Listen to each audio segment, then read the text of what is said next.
ফরিদপুরের শ্রীধাম শ্রী অঙ্গন মার্কেটের জগৎবন্ধু গ্রন্থ ভাণ্ডার নামক একটি ধর্মীয় সাহিত্য গ্রন্থের দোকানে হামলা, মূর্তি ভাঙচুর, লুটপাট এবং দোকান মালিককে মারধরের প্রতিবাদে মানববন্ধন কর্মসূচি পালন করেছে মার্কেটের ব্যবসায়ীরা।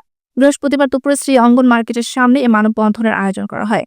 এতে মার্কেটের শতাধিক ব্যবসায়ী অংশগ্রহণ করেন। ভুক্তভোগী দোকানদার গোপাল মজুমদার জানান, গত 23 মার্চ তারিখে বিকেলে অমর বন্ধু গ্রন্থ ভাণ্ডারে হঠাৎ করেই অনুপম মণ্ডল নামের এক যুবক তার 4 থেকে 5 জন সহযোগী সহ দোকানে প্রবেশ করে কথা কাটাকাটির এক পর্যায়ে দোকানের ভেতরে থাকা দেবদেবীর প্রতিমা, ধর্মীয় ছবি, বইপত্র সহ আনুমানিক 60,000 টাকার মালামাল ভাঙচুর ও লুটপাট করে এবং তার উপর শারীরিক হামলা চালায়। অভিযুক্তরা নগদ 18,000 টাকাও নিয়ে যায় বলে অভিযোগ করেন তিনি।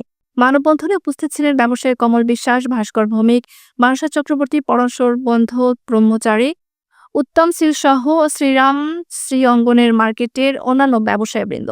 মানববন্ধনে বক্তারা এই বর্বর ঘটনার তীব্র নিন্দা জানিয়ে বলেন, শুধু ধর্মীয় নয়, এটি একটি মানবতার উপর আঘাত। এখন এমন হামলা শুধু ব্যবসায়ী নয়, সাম্প্রদায়িক সম্প্রীতির উপরও কুঠারাঘাত।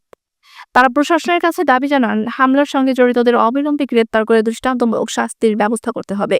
দোকানের ক্ষতিপূরণ ও লুট হওয়া অর্থ দ্রুত ফেরতের ব্যবস্থা করতে হবে। শ্রী অঙ্গন মার্কেটে স্থায়ী নিরাপত্তা নিশ্চিত করতে প্রশাসনের জরুরি পদক্ষেপ প্রয়োজন। এ ব্যাপারে প্রশাসনের কোনো মন্তব্য এখনো পাওয়া যায়নি। তবে এলাকাবাসী ও ব্যবসায়ীরা জানান, দোষীদের দ্রুত গ্রেপ্তার না করলে বৃহত্তর আন্দোলনে যাওয়ার হুমকি দেওয়া হয়েছে।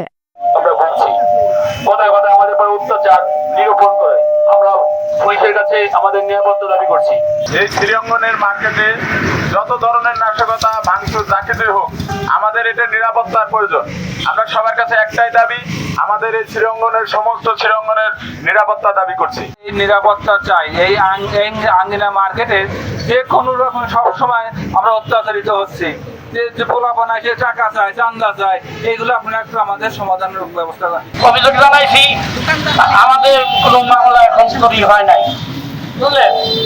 এখন আপনারা সুস্থ তদন্ত করে এই যে যারা দোষী, তদন্ত স্বার্থে আমরা সূক্ষ্ম বিচার চাই।